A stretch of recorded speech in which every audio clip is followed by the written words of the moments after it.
গঙ্গাসাগরে আমার শ্বশুরবাড়িতে চলে এলাম বেশ কয়েকদিন ছুটি নিয়ে, কারণ বরের বন্ধুর বিয়ে, যে সব বন্ধুরা সবাই মিলে বসে আছে আর আমি শুভাশিস দাকে সাজিয়ে দিচ্ছি। দেখো, এই ফার্স্ট টাইম আমি কাউকে বিয়ের সাজে সাজিয়ে দিচ্ছি, বেশ ভালো লাগছে তাই না কি বলো?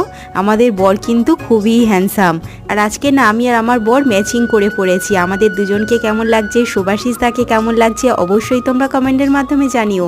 ফাইনালি বর রেডি, আর এই রিচুয়ালসটা না আমি ফার্স্ট টাইম দেখলাম। মায়ের কোলে বসে আঁচল দিয়ে মুখ মুছিয়ে দিচ্ছে, তারপর বর গাড়িতে উঠলো। শুভাশিস দাকে আমি আইবুড়ো ভাত খাইয়েছি, সেই ব্লগও আছে, তোমরা দেখো কিন্তু। তারপরে সবাই মিলে শুভাশিস দাকে বরণ করে নিল। তারপরে দেখো শালিদের উৎপাত শুরু হয়ে গেছে।